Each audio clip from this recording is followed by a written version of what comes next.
Welcome to Newswire, news for Nebraska's farmers and ranchers. Let me introduce the next governor of the state of Nebraska.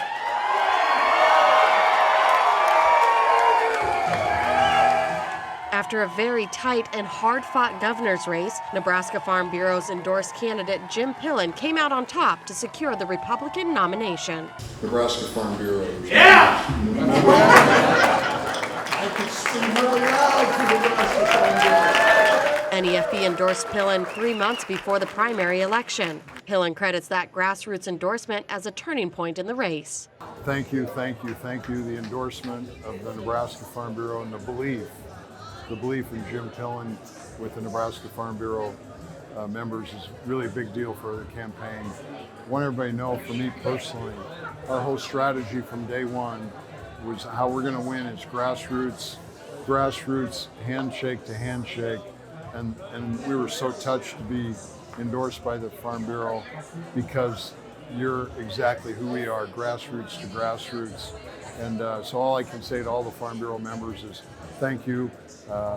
I really get jacked up together how we make a big difference defending agriculture, growing agriculture, and selling around the world.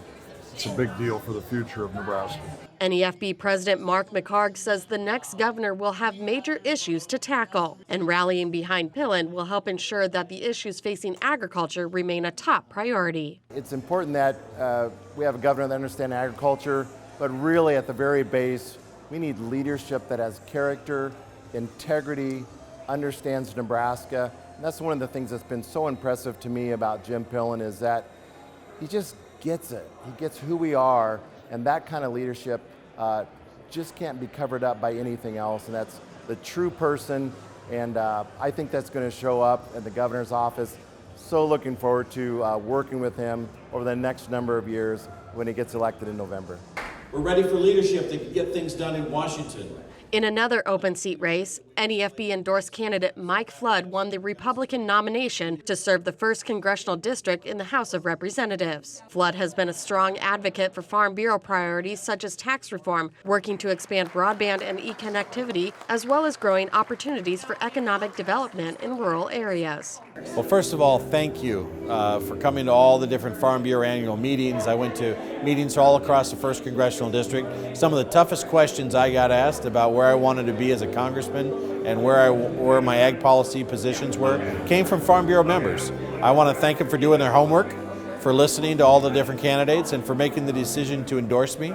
I take that very seriously, and it's a trust that I will hold very dear, and I will do a good job to represent all Nebraskans in Washington, but especially those in farming and ranching. With the primary election in the rearview mirror, focus now shifts to November and the general election. NEFB looks forward to farmers and ranchers unifying behind these candidates who understand agricultural issues. We all have to be in the game in this process. And so we gotta get it across and get elected. And then that's how we as all stakeholders come together and have transformative change. Farmers and ranchers, our members, are engaged citizens. They know that getting out the vote, voting for our leadership is important. They did that tonight. It shows. And I just want to thank them for all their hard work in this process. Thanks for watching Newswire. For more stories like this, visit NEFB.org.